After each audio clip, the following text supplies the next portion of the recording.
जय हिंद साथियों, आज हम लोग पढ़ने वाले हैं क्लास 12th इंग्लिश का चैप्टर 4 यानी कि द रेड ट्रैप के सभी शॉर्ट क्वेश्चन आंसर, वो भी हिंदी में। यानी कि इंग्लिश जो क्वेश्चन आपका दिया हुआ है उसको हिंदी ट्रांसलेशन के साथ समझने वाले हैं। बाकी स्टार्टिंग के जो 3 चैप्टर थे आप लोग के, the last lesson, lost spring and deep water, उसको हम ऑलरेडी कंप्लीट करा चुके हैं। तो आज की इस इंपॉर्टेंट वीडियो में कुछ ऐसे इंपॉर्टेंट क्वेश्चन आप लोग के सामने लेकर के आए हैं जो पिछले 3 सालों से रिपीटेड क्वेश्चन हैं और हो सकता है वो आपके एग्जाम में आ जाएं। तो वही वीडियो को पूरा एंड तक जरूर देख लेना, क्योंकि हो सकता है कि इन्हीं में से कोई अगला क्वेश्चन आपके एग्जाम में आपको देखने को मिल जाए। तो चलिए जल्दी से अपने इस वीडियो को स्टार्ट करते हैं और एक एक करके सभी क्वेश्चन आप लोग को समझाते हैं। तो पहला क्वेश्चन है मेरा यहाँ पर कि why did the peddler consider the world as a red trap. यानी कि जो पैडलर था, यानी जो फेरी वाला था, कंसीडर यानी मानना, the world as a red trap, यानी कि जो पैडलर यानी फेरी वाला था वो इस पूरी संसार को, इस पूरे वर्ल्ड को एक चूहेदानी, रेड ट्रैप यानी कि बच्चों चूहेदानी, चूहेदान की तरह क्यों मानता था। यानी कि अगर आप लोगों ने इस कहानी को पूरा पढ़ा हो, द रेड ट्रैप कहानी है जो आप लोगों ने अगर पढ़ी होगी, तो इसमें एक गरीब घुमक्कड़ और आवारा जो एक इंसान है, एक फेरी वाला है, उसकी कहानी यहाँ पर दिखाई गई है कि कैसे वो इस पूरे संसार को एक चूहेदान की तरह समझता है। यानी कि सभी लोग एक चूहेदानी में हम लोग बंद हैं, ये ऐसा उसका मानना है। तो वो उसकी कहानी यहाँ पर दर्शाई गई है। तो यहाँ पर आंसर हम लोग लिखेंगे कि भाई जो क्वेश्चन था हमारा कि जो पैडलर यानी फेरी वाला पूरे संसार को चूहेदानी क्यों मानता था, तो इसका आंसर लिखोगे आप लोग कि the peddler consider that the world is a red trap. यानी कि जो वो हमारा यानी कि जो फेरी वाला था वो पूरे संसार को रेड ट्रैप यानी चूहेदानी इसलिए मानता था, बिकॉज यानी क्योंकि। तो देखो शॉर्ट आंसर में सबसे बढ़िया हम लोग का जो भाई वो एक चीज़ रहती वो क्या है कि आधा आंसर आपको क्वेश्चन में ही मिल जाता है। तो आधा आंसर यानी कैसे, द पैडलर से लेकर के रेड ट्रैप तक आपको लिख देना है, उसके बाद बिकॉज लगा देना है कंजंक्शन वर्ड। और आपका नेक्स्ट हो जाएगा भैया कि the world offers things to lure human wings to bind them.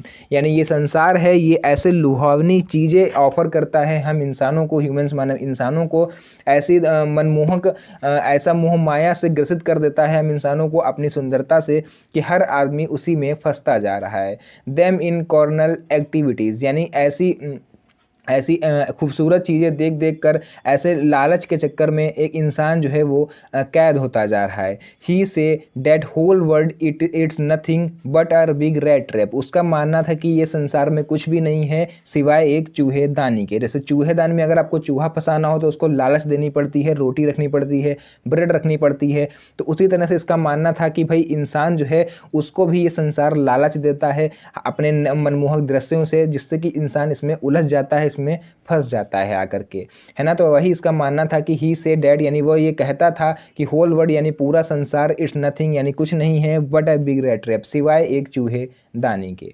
Clear है पहला क्वेश्चन। इसी तरह से हम लोग देख लेंगे अपना सेकंड क्वेश्चन कौन सा है। Who was the red trap seller, यानी ये जो चूहे दान बेचने वाला कौन था। How did he make them, और वह उनको कैसे बनाता था, यानी चूहे दान वो कैसे बनाता था घर पर। तो the red trap seller was a vagabond. Vagabond मतलब होता है कि आवारा घुमक्कड़, है ना। यानी रेड ट्रैप सेलर जो था यानी चूहेदान जो बेचता था वो एक आवारा किस्म का आदमी था, घुमक्कड़ प्रजाति का, है ना, जिसको हम लोग बोलते हैं। He made the red trap of wire, यानी वह चूहेदान जो है वो तारों से बनाता था। फ्रॉम द मटेरियल, और मटेरियल कहाँ से लेकर के आता था। He got by beginning in the store, यानी जो भीख मांगता था वो स्टोर्स पर, एंड बिग फॉर्म, और बड़े बड़े जो फार्म हाउस होते हैं वहाँ पर जाके भीख मांगता था। और जो उसको तार मिलते थे वहाँ से, भाई फार्म हाउस जो होते हैं बड़े बड़े, है ना, या फिर खेत होते हैं तो लोग तार साइड में लगाते हैं, तो वही तार जब बेकार हो जाते हैं तो लोग जो है उसको फेंक देते हैं, तो वही ये भीख मांग कर ले आता था।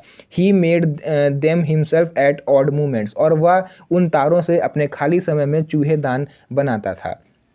तो यहाँ पर जो रेड ट्रैप सेलर है यहाँ पर 2 किस्म का है भैया, कि या तो वो भीख मांग लेता था कि हमको भाई दे दो, अगर जो लोग नहीं देते थे तो उनके यहाँ वहाँ पर ये चोरी कर लेता था। तो मतलब इस तरह से वो अपना जो है जीवन यापन कर रहा था, चुरा के, कहीं भीख मांग के, है ना, या फिर चूहेदानी बेच के। तो जो पैसा आता था उसी से वो अपना खर्चा चला रहा था। नेक्स्ट है हमारा अगला question. Why did the iron master speak kindly to the peddler and invite him home?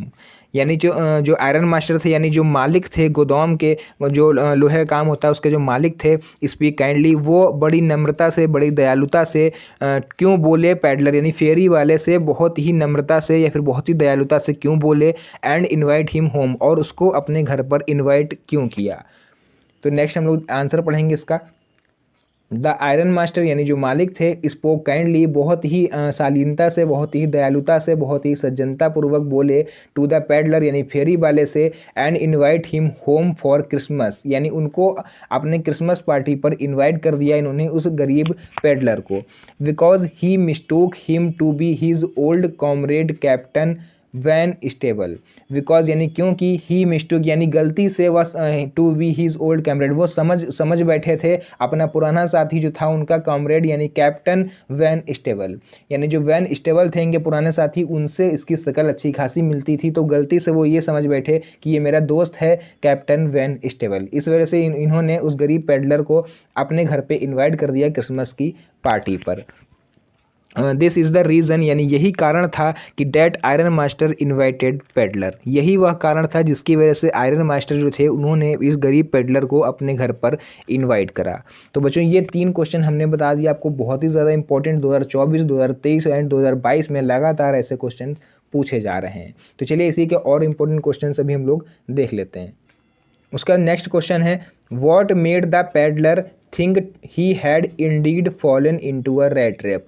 What made यानी कि ऐसा जो पैडलर था उसको थिंक यानी उसको कब एहसास हुआ, कब उसने सोचा कि he had Indeed fallen into a rat trap, कि वह एक बड़े चूहेदान में फंस चुका है। चूहेदान वो किसको मानता था, इस पूरे संसार को, है ना। तो संसार में वो फंस चुका है, ऐसा उसको कब रियलाइज़ हुआ।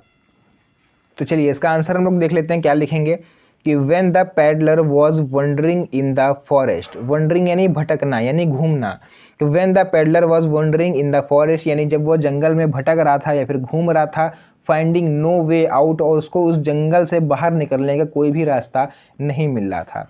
ही रिकॉल्ड हीज थाट यानी वह दोबारा से अपने विचारों को सोचने लगा, अबाउट द वर्ल्ड, इस संसार के बारे में, कि एंड द रैट ट्रैप्स, और जो चूहेदान बेचने वाला था, कि जो हमने सही सोचा था कि ये जो संसार है ये एक चूहेदान की तरह है, क्योंकि वह उसमें इस समय फंस चुका था घने जंगल में और उसको बाहर निकलने का कोई रास्ता नहीं मिल रहा था।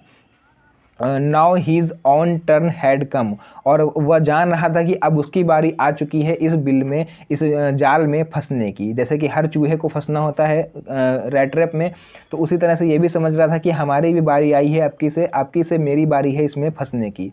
He could not go on public highway, वह पब्लिक हाईवे से नहीं जा सकता था, क्योंकि पब्लिक हाईवे तो उसको दिख रहा था, बट वह उससे नहीं जा सकता था, क्योंकि विद स्टोलन मनी, क्योंकि वो पैसे चुरा कर भाग रहा था, यानी कि वो चोरी करके आया था, इसी वजह से वो घने जंगल से जा रहा था, पतली गली से निकलना चाह रहा था।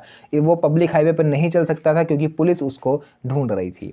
तो यही कारण था कि वो जंगल के रास्ते से जा रहा था, बट जंगल के बीचों बीच आके वो भटक गया और उसको रास्ता नहीं दिखाई दे रहा था। तभी वह सोचने लगा कि मैंने इस संसार के बारे में एकदम सही कल्पना करी थी, ये संसार सच में एक चूहेदान के सिवा और कुछ नहीं है।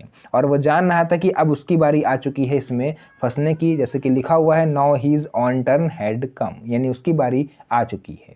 तो ये क्वेश्चन नंबर 4 मेरा कंप्लीट हुआ। इसी तरह से हम लोग देखेंगे क्वेश्चन नंबर 5 कि why did Adela still entertain the peddler even after she knew the truth after about him, यानी कि जो एडला थी वो इंटरटेन द पैडलर, इंटरटेन मतलब एक तरह से हो गया यहाँ पर अतिथि, जो आतिथ्य होता है यानी कि किसी का स्वागत करना, वेलकम, है ना। तो एडला स्टिल एंटरटेनर द पैडलर, यानी एडला जो थी उसने जो पैडलर था उसका आतिथ्य क्यों किया, यानी अपने घर में स्वागत क्यों किया, even after she know the truth about him, जबकि वह उसके बारे में पूरी सच्चाई जानती थी कि वह एक आवारा किस्म का आदमी है। तो इसका आंसर हम लोग लिखेंगे एडला एंटरटेन द पैडलर, यानी एडला ने जो एंटरटेन किया पैडलर को, एंटरटेन मतलब यहाँ पर मनोरंजन मत समझ लेना, यहाँ पर है भैया आतिथ्य यानी कि स्वागत। Even after she know the truth about him, तो देखो अबाउट हिम तक आपको क्वेश्चन से ही लिख देना है। उसके बाद लिखोगे बिकॉज, बिकॉज यहाँ पर हमने नहीं लिखा है, आप लोग चाहो तो लिखना वरना कोई कंपलसरी नहीं है।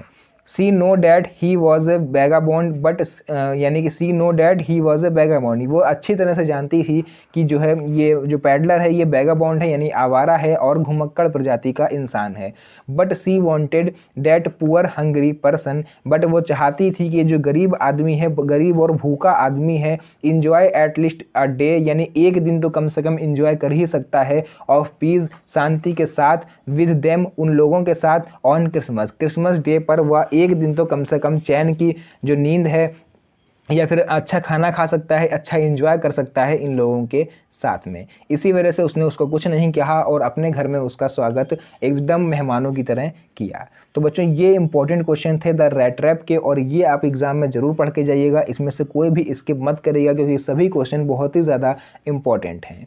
चलिए आज की इस इंपॉर्टेंट एंड प्यारी सी वीडियो को यहीं पर एंड करते हैं, मिलते हैं नेक्स्ट वीडियो में एक और अच्छी इंटरेस्टिंग मज़ेदार धमाकेदार वीडियो के साथ। तब तक के लिए धन्यवाद। जय हिंद।